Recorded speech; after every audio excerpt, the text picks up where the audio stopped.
Bueno, muy buenos días. Estamos de nuevo aquí con ustedes en este precioso domingo, fin de semana, esperando que ustedes se encuentren bien. Y bueno, abra su Biblia, por favor, en Ruth capítulo 3. Ruth capítulo 3 es el pasaje que vamos a cubrir el día de hoy, continuando con nuestra serie. Y recuerde que uno de los propósitos es de traer la serie y aplicarla a nuestra vida el día de hoy. No estamos hablando del momento en cuando Ruth y vos se enamoraron o la forma en que se encontraron. Creo que ese no es el motivo principal del libro, pero vamos a ver qué aplicación le podemos sacar al capítulo 3 para nosotros el día de hoy. Así que abra su Biblia, o prenda su teléfono o haga lo que tenga que hacer, pero tenga la lista para empezar Ruth capítulo 3. Vamos a orar. Padre, te damos gracias por este precioso día que nos has dado. Gracias por permitirnos o por permitirme llegar hasta la casa de mis hermanos y compartir con ellos la palabra. Te pido que ellos puedan estar bien, ellos y toda su familia, Señor. Síguenos guiando y cuidando y protegiendo, Señor, en esos tiempos y, Padre, que esperando que pronto podamos volver a reunirnos y estar todos aquí en familia, Señor, y poder vernos y pasar un buen momento, Señor. Así que, de nuevo, gracias te damos por todo. Bueno, Ruth, capítulo 3. Vamos a hacer, antes de continuar con el pasaje en el capítulo 3 que vamos a hablar el día de hoy, quisiera recordarlo, hacer una pequeña reseña de lo que hemos visto en el capítulo 2. Recordemos que Ruth, la moabita, había dejado su ciudad, su familia, para irse a vivir a la ciudad de Belén con Noemí, con la suegra. Ya estando en Belén, Ruth le pide permiso a Noemí para ir a conseguir alimento. Y resulta, ¿verdad? Por esas cosas del destino, que Ruth, habiendo tantos campos en Belén, tantos campos de siembra, pues resulta que Ruth salió y llegó precisamente a recoger espiga, a recoger trigo al campo de Boz. Bueno, algunos dirían, ¿verdad?, que fue la suerte, que fue la coincidencia, que cosas del destino, pero hemos visto en el capítulo 2, o hablamos sobre el capítulo 2, de que es la presencia de Dios actuando en la vida de Ruth y en la vida de Noemí. Es Dios guiando a Ruth hacia el campo de Boz, quien será su redentor y su futuro esposo. Así que Ruth llega al campo, ella empieza a trabajar ahí y así es como termina el capítulo 2. Termina el capítulo 2, versículo 23, lo voy a leer. Estuvo pues Ruth junto con las criadas de Boz, espigando hasta que se acabó la siega de la cebada y la del trigo, y vivía con su suegra Noemí. Bueno, ya para el capítulo 3, mire, han pasado por lo menos 2 meses, o sea, el tiempo de la cosecha ya terminó. Han pasado 2 meses y cierto día, imagínense, cierto día, Ruth se levanta muy temprano para ir a trabajar al campo. A Noemí está en la cocina haciendo el desayuno. Y cuando ve que Ruth viene, le dice: ¿sabes qué, Ruth? Vamos, necesitamos platicar, necesito hablar contigo. Así que siéntate a la mesa. Y Noemí le dice lo siguiente. Capítulo 3, versículo 1. Hija mía, ¿no he de buscar hogar para ti, para que te vaya bien? Versículo 2. ¿No es vos nuestro pariente con cuyas criadas tú has estado? He aquí que él avienta esta noche la parvada de las cebadas. Ahora, ¿qué es eso de la parvada de las cebadas? Bueno, mire, para que se dé una idea, es lo mismo que estaba haciendo Gedeón en Jueces capítulo 6, versículo 11. Usted puede leer Jueces 6, 11 y verá qué es lo que significa. Pero en Jueces 6:11 dice que estaba sacudiendo el trigo. Ahora, la parva de la cebada era la preparación de la cosecha para la venta. O sea, se utilizaba un trinche, un rastrillo, y lo que hacían los hombres era agarrar la paja y el trigo, lo aventaban al aire y la brisa se llevaba la paja y solamente caía el grano. Así que ellos podían juntar todo el grano que habían cosechado durante esa temporada y ponerlo a la venta. Quiere decir que la parva de la cebada era un tiempo pues de regocijo, de celebración, especialmente para el dueño del campo al ver todo el fruto de la siembra. Y era el momento para dar gracias a Dios por todo lo que les había bendecido. Ahora, lo que me llama la atención son las dos instrucciones que Noemí le da a Ruth. Escuche lo que ella dice. Versículo 3. La primera instrucción. Te levantarás pues y te ungirás y vistiéndote tus vestidos. La primera instrucción. La segunda fue, irás a la era, mas no te darás a conocer al varón hasta que él haya acabado de comer y de beber. Versículo 4. Y cuando él se acueste, notarás el lugar donde se acuesta, e irás y descubrirás sus pies. Y te acostarás ahí, y él te dirá lo que has de hacer. Ahora, no sé si usted escuchó bien las instrucciones, pero literalmente Ruth está diciendo, Noemí le está diciendo a Ruth, Ruth, báñate, perfúmate y arréglate bien para que vayas al lugar donde se está llevando a cabo la parva y espera a que vos coma, espera a que él beba y se acueste. Y fíjate dónde se acueste para que tú vayas y te pongas a sus pies. Ahora, yo me pregunto, ¿cuántas mamás les darían esa recomendación a sus hijas el día de hoy? Bueno, claro, ninguna, ¿verdad? Porque es algo inapropiado en estos días. Yo creo que es algo fuera del lugar. Imagínense diciéndole a la hija o a una persona, haz eso. Sería algo ilógico. Pero estamos hablando de algo que ocurrió, la historia que ocurrió hace 2000 años. Otros tiempos, otra época, otra cultura totalmente diferente. Y para ese tiempo el significado era diferente, tiene otra aplicación a la que nosotros podemos imaginar el día de hoy. Mire, en aquellos tiempos era parte de la cultura que las personas mostraran sus sentimientos, cómo se sentían en determinado momento, en determinado tiempo, por su vestimenta. De acuerdo, ellos se vestían de acuerdo a lo que querían demostrar. Le voy a dar dos ejemplos. Cuando Jonás fue a Nínive a llevar el mensaje de Dios, recuerda que el mensaje era, Jehová destruirá Nínive en 3 días. O Nínive será destruido, perdón. Fíjese lo que ocurrió con Nínive, con el pueblo de Nínive, cuando escucharon el mensaje de Dios. Jonás capítulo 3, versículo 5. Y los hombres de Nínive creyeron a Dios y se vistieron de cilicio, desde el mayor hasta el menor de ellos. O sea que las personas al escuchar el mensaje de Dios cambiaron su vestimenta, dejaron su vestimenta a un lado y se pusieron lo que era una túnica hecha de tela de saco. Imagínense tela rasposa que uno se la pone y raspa. Esa tela se llamaba cilicio. Bueno, lo hacían como señal de arrepentimiento, de luto, de dolor, de pérdida, de angustia. O sea que la vestimenta de las personas era una señal externa de lo que estaba ocurriendo dentro de ellos, para que lo entiendan. Otro ejemplo lo podemos ver en Éxodo, cuando Dios le dice a Moisés que no los iba a acompañar a entrar a la tierra prometida. Escuche lo que pasó con el pueblo cuando se enteró de eso. Éxodo 33:4. Y dice, y oyendo el pueblo esta mala noticia, vistieron luto y ninguno se puso sus atavíos. O sea que la vestimenta de nuevo reflejaba lo que ellos sentían, su corazón, su arrepentimiento, su aflicción. Bueno, regresando a la historia de Ruth, se cree que Ruth para este tiempo aún llevaba su vestimenta de luto. ¿Okay? Recuerden que su esposo había muerto allá en Moab y ella todavía tenía esa vestimenta de luto. La gente la veía y decía, bueno, Ruth está guardando luto aún. Así que al pedirle Noemí, escuchen la petición, al pedirle Noemí a Ruth que se lave, que se perfume y se cambie de vestimenta, lo que le está diciendo, lo que le está pidiendo es, Noemí, es tiempo de dejar el luto. ¿Ok? Era tiempo de empezar una nueva vida, de no quedarse estancada en el pasado. Era tiempo de hacer planes para el futuro.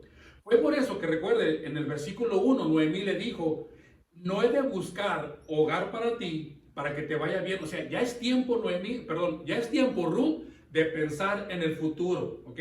Ya quítate la vestimenta, ya no guardes ese luto, es tiempo de cambiar. Mire, podríamos decir que el rey David hizo algo parecido. sea, de cambiar su vestimenta. Cuando su hijo enfermó, recuerda que tuvo un hijo con Betsabé, pero cuando su hijo enfermó, mientras el hijo estuvo enfermo, dice que David estaba encerrado sin ayunar, perdón, en ayuno. Pero cuando el hijo murió, cuando David se enteró que el bebé había muerto, ¿qué pasó? ¿Qué es lo que hace David? Escucha lo que pasó. Segunda de Samuel 12:20. Dice lo siguiente. Entonces David se levantó de la tierra y se lavó, se ungió y cambió sus vestimentas. Lo mismo que hizo Ruth, lo hizo David, ¿ok? Y entró a la casa de Jehová y adoró, y después vino a su casa y pidió y le pusieron pan y comió. Entonces, al enterarse David que su hijo ya había muerto, él mismo dice, bueno, ¿para qué sigo encerrado? ¿Para qué sigo en ayuno si ya nada puedo hacer? ¿Ok? David aceptó la realidad de lo que había ocurrido y decidió, tomó la decisión en ese momento de seguir adelante. Mire, en cierto sentido, Ruth está haciendo lo mismo. Noemí le está diciendo a Ruth, Ruth, ya no se puede hacer nada para cambiar el pasado, pero aún tienes mucho que hacer para tu futuro, ¿ok? Hay que hacer planes, le está diciendo a Ruth. Y sabe, hermano, pienso que muchas personas en la actualidad no les caería mal realmente lavarse, ungirse y cambiar su vestimenta. En el sentido de que deberían ya aceptar la realidad, aceptar la voluntad de Dios, de darse cuenta que aún hay una vida por delante para vivir, para seguir. O sea, que no nos podemos estancar de nuevo en las cosas que pasaron en nuestra vida en el pasado. No podemos permitir que el pasado le siga abrumando, le siga oprimiendo, le siga consumiendo poco a poco. Mire, si ha pasado algo en su vida, algo que le trajo dolor, que le trajo lágrimas, que le trajo soledad, hoy es el tiempo de aceptar la realidad.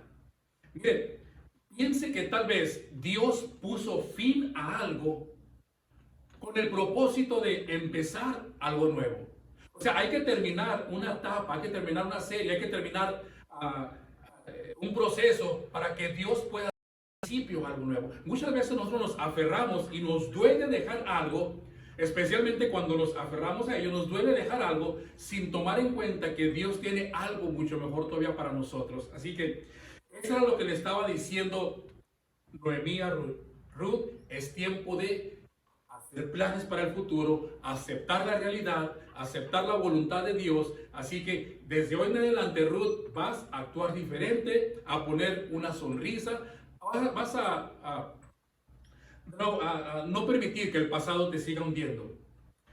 ¿Y cuál fue la respuesta de Ruth a Noemí? Vamos a ver.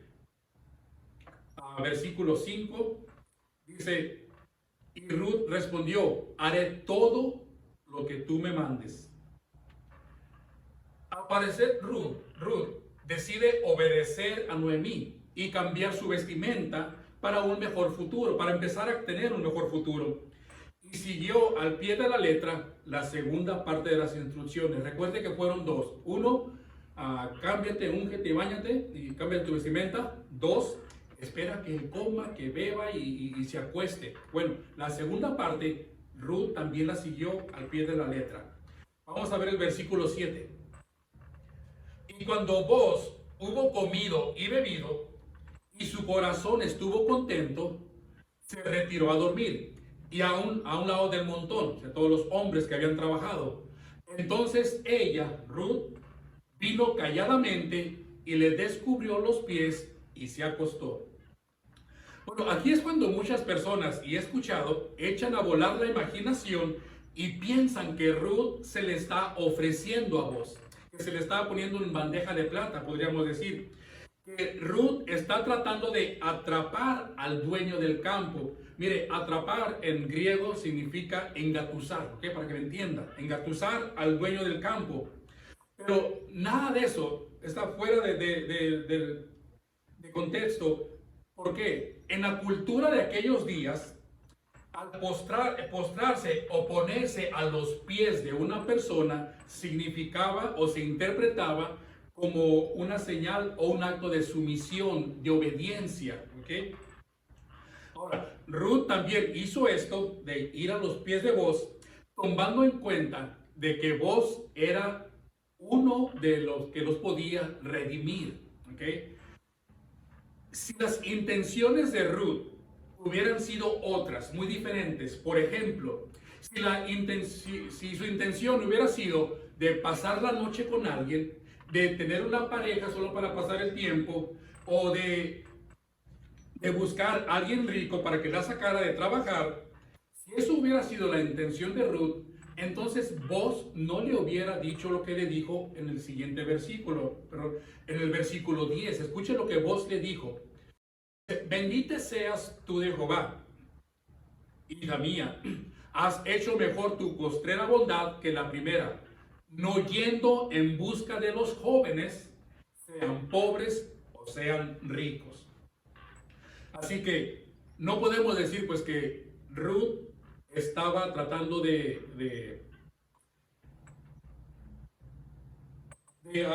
tener algo con vos, sino que estaba siguiendo o estaba poniéndose a sus pies.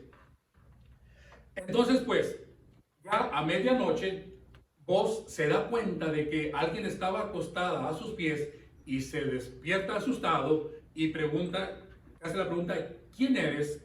Y Ruth le dice, versículo 9: yo soy Ruth, tu sierva. Extiende el borde de tu capa sobre tu sierva, por cuanto eres pariente cercano. Ahora, según la cultura de aquellos tiempos, Ruth le está declarando matrimonio a Boaz. Literal, básicamente lo que le está diciendo es, le está haciendo saber que necesita de su protección, necesita de su cuidado, necesito que me cubras, dice Ruth. ¿Okay? Y yo creo que eso es algo que toda mujer busca en la actualidad de los hombres. La mujer necesita tener un varón que la proteja, que la cuide, que le provea. Un varón que no permita que nadie abuse, que nadie pueda hacerle daño a la esposa. Creo que es algo esencial que todo hombre debe de hacer y cumplir en el matrimonio. Cuidar a la esposa que Dios te ha dado. Así que Boaz entendió perfectamente lo que Ruth estaba insinuando al acostarse a sus pies y al decirle que extienda su borde de su capa para cubrirla. O sea, él entendió perfectamente lo que ella le estaba diciendo. ¿Y qué le dice Boaz? Versículo 11: yo haré contigo lo que tú digas, pues toda la gente de mi pueblo sabe que eres, ¿qué? Mujer virtuosa. Mire, cuando empezó la cosecha, en el capítulo 2, versículo 6, nadie conocía a Ruth. La llamaban la joven moabita. Nadie daba un penny por ella. Nadie la conocía. Era una extranjera, era una extraña. Ahora de repente han pasado aproximadamente 2 meses, tiempo suficiente para que la gente tenga un concepto totalmente diferente de ella. Ahora dicen, ya no es Ruth, ya no es la joven moabita, ahora es una mujer virtuosa. Mire, ¿cómo sería? Imagínense el testimonio de Ruth. Un testimonio impecable, de sumisión, de humildad, de respeto, de lealtad. Ruth no andaba metida en chismes, no andaba metida en pleitos, no andaba hablando de aquí o por allá, no andaba en nada de eso, sino que ella además era una mujer temerosa de Dios. Ahora mire, de todas las mujeres que se hablan en la Biblia, Ruth es la única que se le denomina o se le llama mujer virtuosa. Ahora, no estoy diciendo que las demás mujeres de la Biblia no lo fueran, pero por alguna razón en especial, Dios quiere que nosotros sepamos en la actualidad de que Ruth era una mujer virtuosa. Y eso es importante porque si nos vamos a dar cuenta más adelante que Ruth aparece en la genealogía de Jesús. Usted puede leer Mateo capítulo 1, versículo 5 del Nuevo Testamento y ahí va a encontrar el nombre de Ruth. Así que Ruth era una mujer virtuosa. Todo iba bien, a pedir de boca, podríamos decir. Ruth deja saber sus intenciones a Boaz. Boaz capta el mensaje y lo acepta, pero hay un pequeño problema, algo inesperado. Bueno, no tan inesperado, pero algo que Ruth no esperaba. Y es que Boaz le dice: mira, Ruth, yo sé que soy tu pariente por parte de tu suegro Elimelech, soy pariente cercano. Sé que soy alguien que te puedo redimir, pero hay un problema, le dice. ¿Cuál es? Versículo 12. Con todo eso, o sea, con todo lo que tengo a mi favor, hay otro pariente más cercano que yo. O sea que Elimelech, el suegro de Ruth, tenía otro pariente que era más cercano en sangre a él que Boaz. Y por lo tanto tenía más derecho o más prioridad, o tenía la primera prioridad para hacer el ejercicio de redimir a Ruth y a Noemí. Bueno,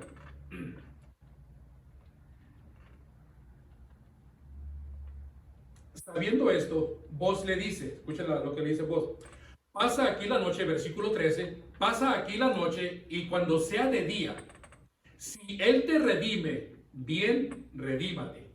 Mas si él no te quiere redimir, yo te redimiré.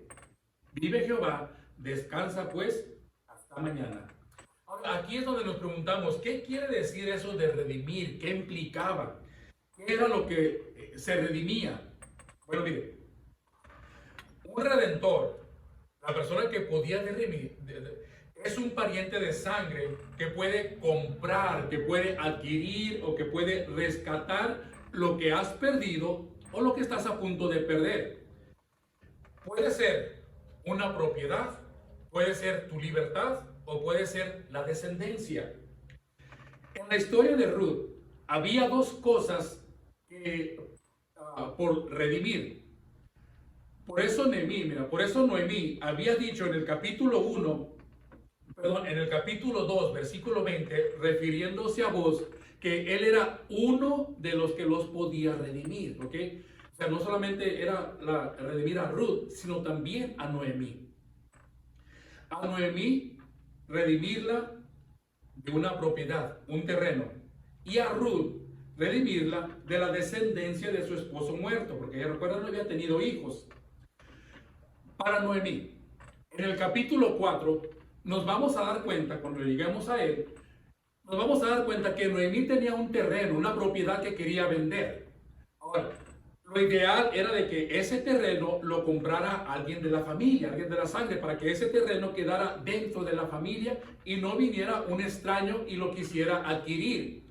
Así que para que eso ocurriera, entonces buscaban a una persona cercana y es la primera que se le daba la oportunidad de comprarlo, para que redimiera ese terreno a nombre de la familia y quedara ahí. Entonces, Noemí tiene una propiedad que quiere vender, pero debe de ser redimida.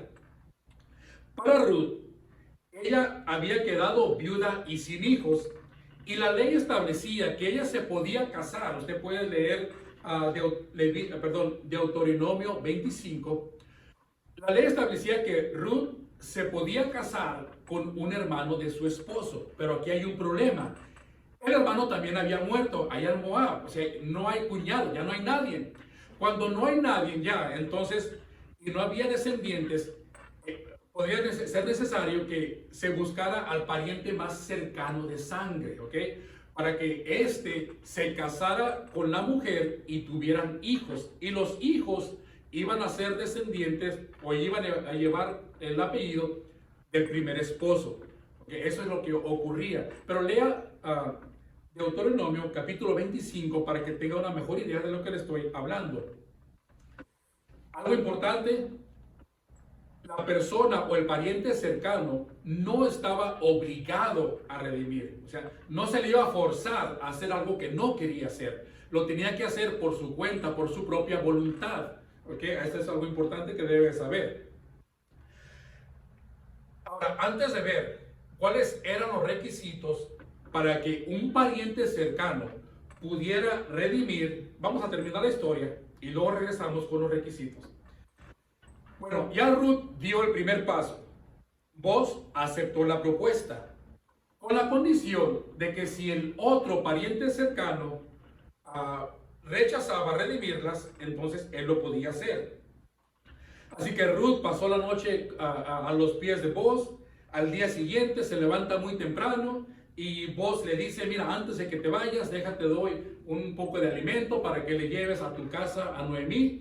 Noemí lleva cargando el saco o el trigo que le habían dado para su casa. Ahora imagínense a Noemí cómo ha de haber pasado toda la noche. Yo creo que estuvo en vela toda la noche, angustiada, desesperada, comiéndose las uñas, pensando qué pasó con Ruth, cómo le fue, se habrá puesto nerviosa, qué le dijo Boaz. Así que en cuanto vio a Ruth entrar, inmediatamente Noemí se pone de pie y le pregunta: ¿qué hay, hija mía? Versículo 16. Y le contó Ruth todo lo que con aquel varón había acontecido. O sea que le dijo: pues suegra dijo que sí, siempre y cuando el otro pariente diga que no, ¿verdad? O sea, hay una condición. Si el otro no quiere tomar parte del asunto, si el otro pariente cercano no quiere tomar parte del asunto, entonces vos se hará cargo. ¿Y cuál fue la respuesta de Noemí? Versículo 18. Entonces Noemí dijo: espérate, hija mía, hasta que sepas cómo se resuelve el asunto, porque aquel hombre, o sea, vos, no descansará hasta que se concluya el asunto hoy. Bueno, para ellos era hoy, pero para nosotros va a ser la próxima vez que vengamos a ver el capítulo 4. Así que vayan leyendo, por favor, el capítulo 4 de Ruth cuando vamos a ver la conclusión de esta bonita historia. Antes de terminar, quisiera hablarles un poco del Redentor. ¿Qué requisitos tenía que cumplir para poder redimir, para poder rescatar o librar a alguien de la situación en que se encontraba? Número 1, tenía que ser un pariente cercano, un pariente de sangre. Número 2, tenía que ser capaz de redimir y además estar libre de cualquier necesidad de redención de sí mismo. O sea, si yo tengo problemas, no te puedo ayudar con los problemas que tú puedas tener. Número 3, debía de estar dispuesto a redimir. O sea, que no se le podía forzar a hacer algo que no quería. Número 4, tenía que pagar el precio completo. No sea nada de que había una deuda pendiente o un saldo. Tenía que tener la capacidad de pagar el precio por completo. Ahora, ¿sabe usted que así como Ruth tuvo la necesidad de encontrar un redentor, esta misma necesidad la tenemos cada uno de nosotros? Teníamos la necesidad de ser rescatados de la muerte, del pecado, de la esclavitud. Necesitábamos de alguien que nos llevara del reino de las tinieblas y nos sacara, nos rescatara, nos librara y nos llevara al reino de Dios. Bueno, solo Jesús pudo cumplir con ese requisito y nadie más. ¿Por qué? Porque solamente Jesús cumplía todo lo necesario para poder ser nuestro redentor. Vean la historia en Juan, cuando iban los dos caminantes de Emaús después de la muerte de Jesús. Y fíjense lo que le dicen. Ellos van caminando, van tristes. De repente llega Jesús y les dice: ¿por qué vienen así? ¿Qué está pasando con ustedes? Ellos le dicen: es que murió quien iba a ser nuestro redentor. O sea, Jesús es el único que puede redimir al mundo. Él cumple los requisitos. Requisito número 1, debería ser un pariente cercano. Ambos, Jesús y nosotros, tenemos el mismo Padre, somos hijos de Dios.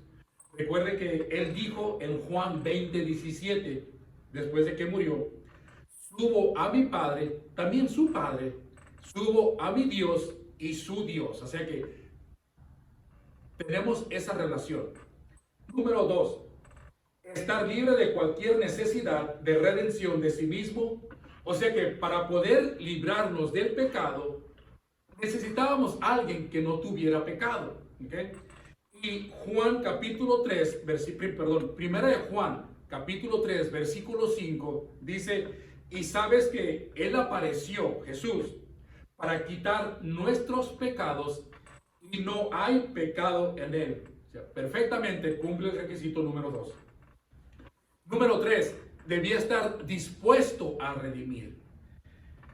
Filipenses capítulo 2, versículo 7, hablando de Jesús, dice, sino que él se despojó a sí mismo, tomando forma de siervo, hecho semejante a los hombres, y estando en condición de hombre, se humilló a sí mismo, haciéndose obediente hasta la muerte y muerte de cruz. O sea que a Jesús nadie lo forzó a hacer lo que hizo. Él lo hizo por amor a cada uno de nosotros.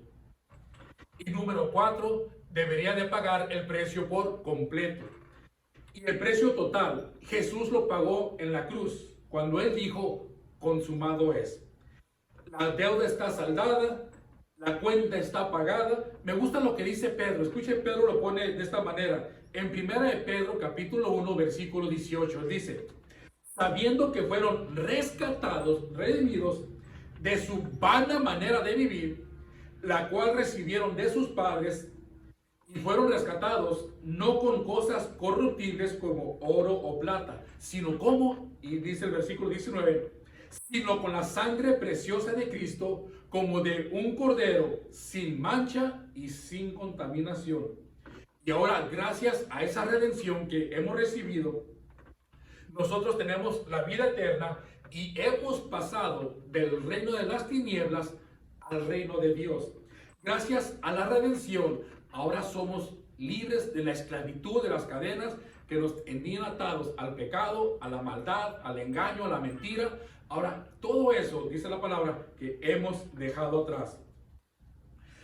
Lo maravilloso es que la invitación aún sigue abierta, para usted que no ha sido redimido, que no has aceptado el sacrificio que Jesús hizo en la cruz, que no ha sido redimido por la sangre preciosa que Jesús derramó en la cruz, nuestro Señor y Salvador. Juan 3:16 dice, porque de tal manera amó Dios al mundo, que ha dado a su Hijo unigénito, para que todo aquel que en Él crea no se pierda y tenga vida eterna. Así que yo te invito el día de hoy, si aún no tienes ese gozo de la salvación, si aún vives en el pasado, si aún sigues afligida, si aún sigues sin poder perdonar, recibe el perdón de Dios, recibe el amor de Dios, para que tú puedas dar de la abundancia que Él te da. Así que recuerda pues Colosenses 1:14, en quien tenemos redención por su sangre, el perdón de los pecados. Así que Ruth necesitaba un redentor, usted necesita un redentor, yo necesito un redentor, yo ya lo recibí en mi corazón. La pregunta es, ¿qué ha hecho usted? Padre, te damos gracias de nuevo por este tiempo. Te pido, Señor, que cada uno de mis amigos, hermanos que estén viendo este programa, este mensaje, puedan recibirlo, puedan regocijarse, puedan meditar en el Señor, en tus enseñanzas, Señor, y compartirlas, que las saquen fuera de su casa y compartirla con aquellas personas que aún no te conocen. Te pido pues por aquellas personas que aún siguen delicadas de salud, personas que aún han quedado sin trabajo, Padre, que tú los protejas, que tú los cuides, que tú les proveas. Así que te pedimos que atiendas, Señor, cada una de nuestras necesidades de acuerdo a tu voluntad. Y gracias te damos por todo y por este bonito tiempo que nos has dado. Gracias te damos. Amén.